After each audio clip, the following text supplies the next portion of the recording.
Olá, seja muito bem-vinda a mais uma aula da jornada 120 dias de Quilting Fácil. Eu sou a Bia Abdala e sou especialista em Quilting Fácil. Isso mesmo, eu ajudo mulheres a perceberem como quiltar pode sim ser uma tarefa simples e fácil e como qualquer um é capaz de aprender a fazer lindos quiltings usando qualquer máquina de costura, o pé de máquina de costura reta, sem precisar trocar o pezinho, sem precisar colocar o pé de quilting livre, usar réguas ou qualquer outro tipo de acessório. Com o Straight Quilting eu provo que você é capaz de quiltar da maneira tão simples, tão fácil que você já sabe, porque comigo quiltar é tão simples quanto costurar. Quiltar é tão simples quanto costurar, com a técnica da Bia Abdala. Quiltar é tão simples quanto costurar, com a técnica da Bia Abdala. Quiltar é tão simples quanto costurar, com a técnica da Bia Abdala. Quiltar é tão fácil como costurar, com a técnica da Bia Abdala. Quiltar é tão simples quanto costurar, com a técnica da Bia Abdala.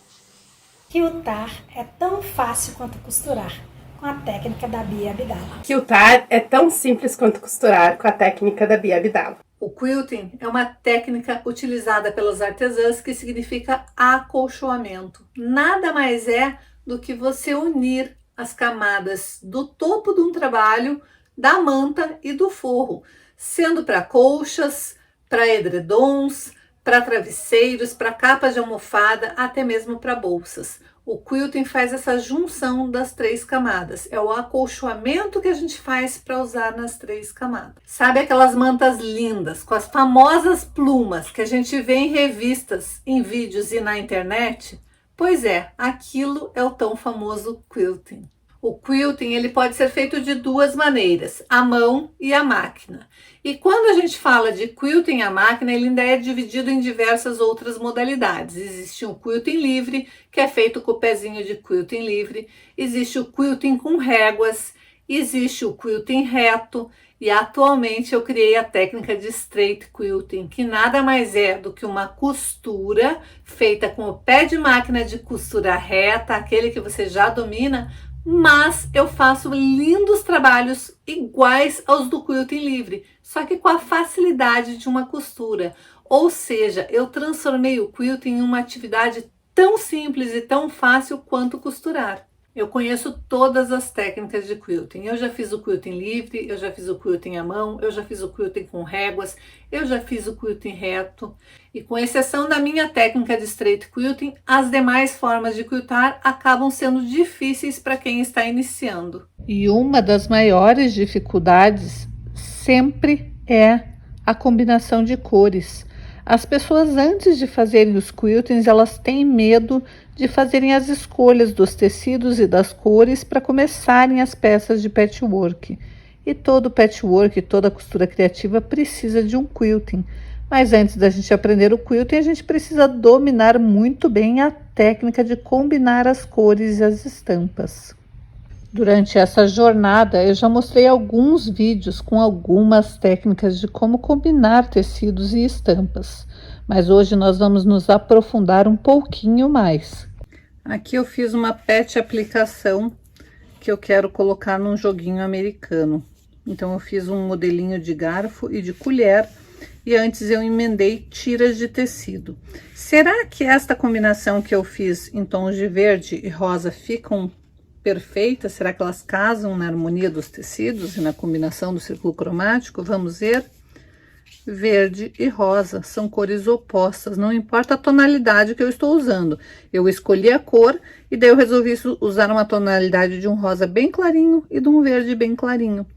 E ficou super harmonioso. Por quê? Porque elas são cores opostas, elas combinam entre si.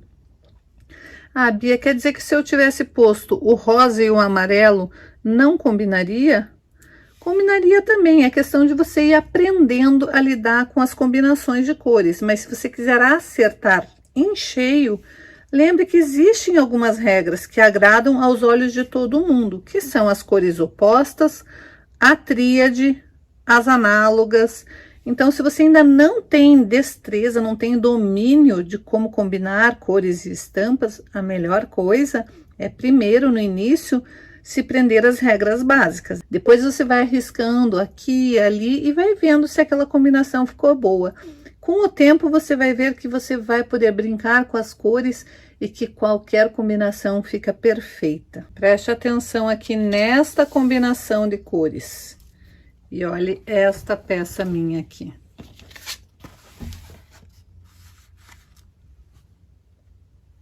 Veja se não fica super harmonioso quando a gente mistura as cores.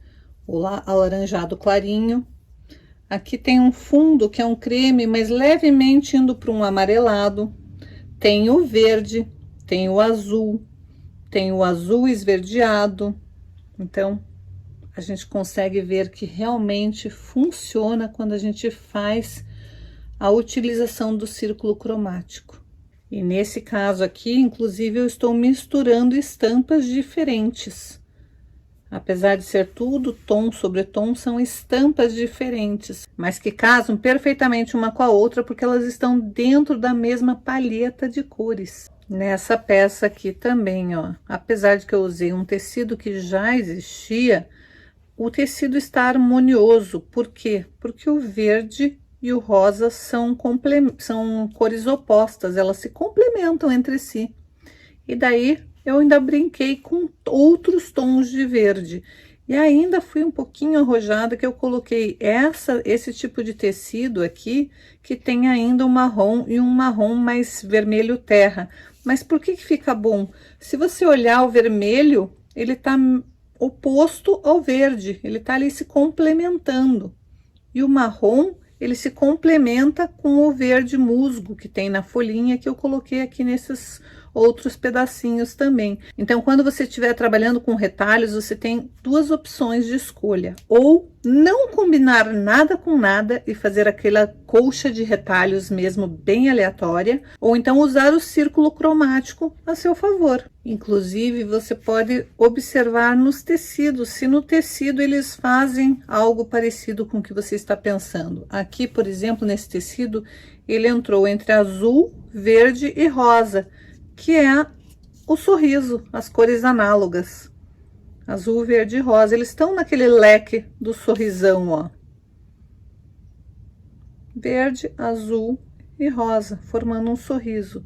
Pode ser até que você não goste muito da tonalidade que usaram em um ou outro tecido, daí é questão de gosto, mas levando em consideração em harmonia de cores, está dentro do que é esperado. Veja o caso deste tecidinho aqui.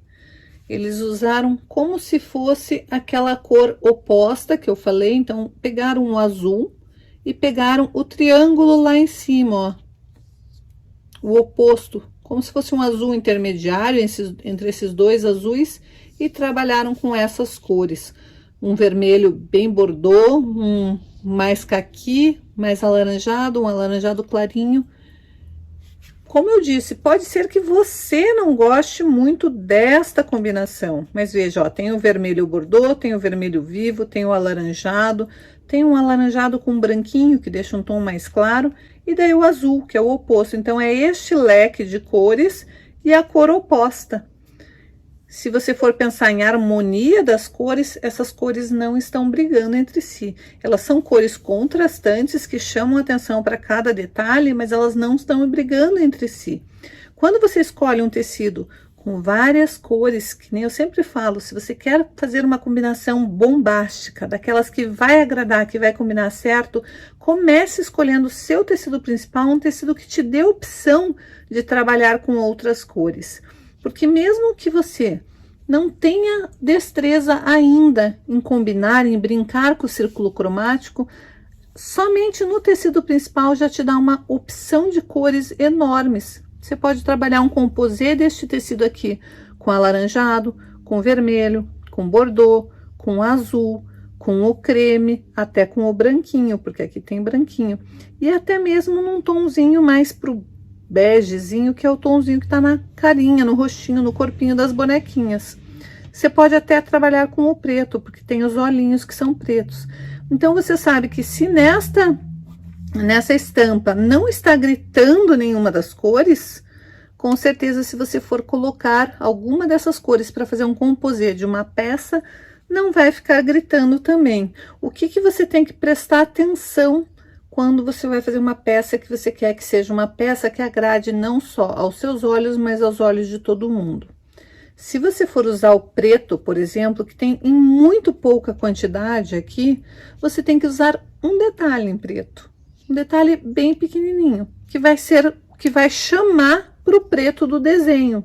Você não pode pôr muita coisa preta. É um detalhe, é uma tirinha, é uma fitinha, é uma rendinha, é um detalhe, de repente o zíper com algum detalhezinho em preto também, mas não fazer muita coisa em preto. Por quê? Porque o preto está em muito pouca quantidade aqui, a mesma coisa com o branco.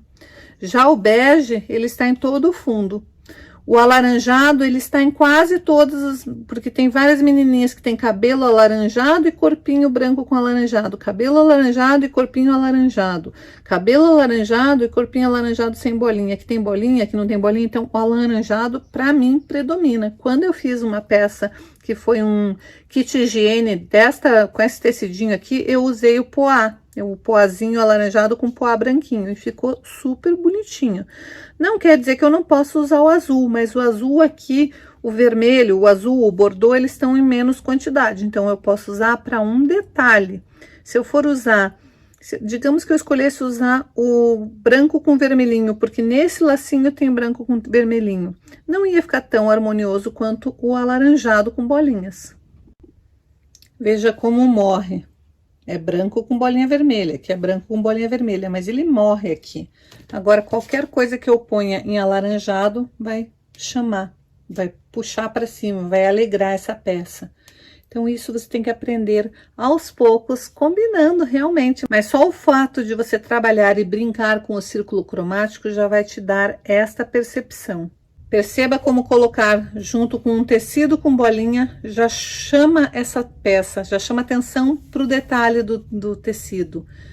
Então, saber fazer esse tipo de combinação é fundamental para que suas peças tenham sucesso.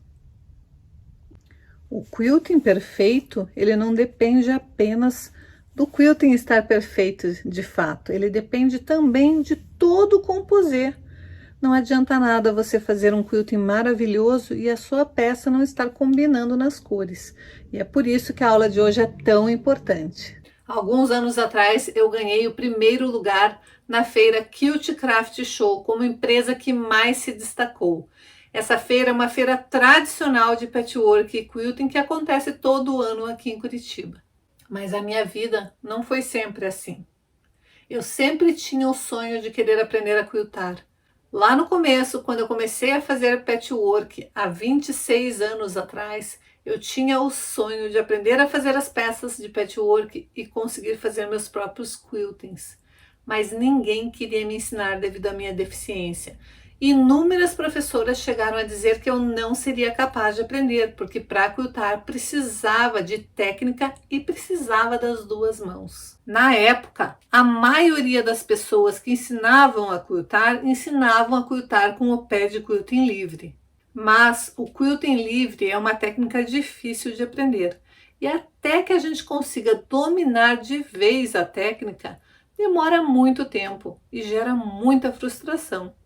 E você quer saber como que eu sei de tudo isso? Porque nesta época que eu estava tentando aprender o quilting livre, eu estava determinada a fazer quiltings perfeitos. Mas nessa época, o meu melhor amigo era o meu desmanchador de costuras. Eu mais desmanchava quiltings do que eu fazia, porque os meus quiltings estavam muito longe de ficar quiltings perfeitos. Eles estavam muito longe de ficar próximos do que eu pensava em ser um quilting bonito.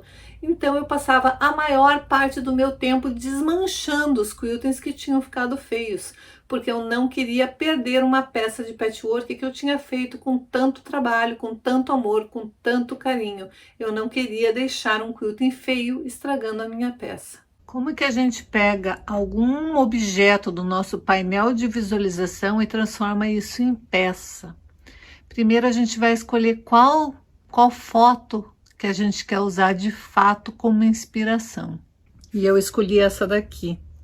Essa foto ela me traz uma alegria grande. Primeiro porque eu sou uma pessoa muito voltada para a família. E eu sou de origem italiana. Italiano ele é muito ligado pela comida. Essa foto aqui é uma foto numa cozinha. A minha mãe mora numa chácara. Apesar de que lá atrás eu tô vendo que tem, parece que é um prédio, alguma coisa lá atrás, mas eu tô vendo uma árvore. E isso me faz lembrar da natureza. Eu gosto muito também da natureza. Então essa foto ela me agrada por vários motivos. As panelas antigas penduradas lá em cima parece coisa de campo, coisa de interior. Os móveis feitos com uma madeira mais rústica, mais estilo mais tradicional mesmo, nada de muito cheio de rococó. A própria toalhinha que está só dobrada com um macramê e um bordadinho ali, tudo isso me traz alegria. Essas cores são cores que me remetem uma sensação gostosa, são as cores que me relembram o outono. Eu gosto muito do outono, acho uma sensação bonita de ver aquela variedade de folhas de tons diferentes no chão. O outono ele me transmite uma sensação de renovação, de refazer as energias, porque eu vejo todas aquelas folhas no chão e eu sei que vão vir folhas novas, que vai ter um novo começo.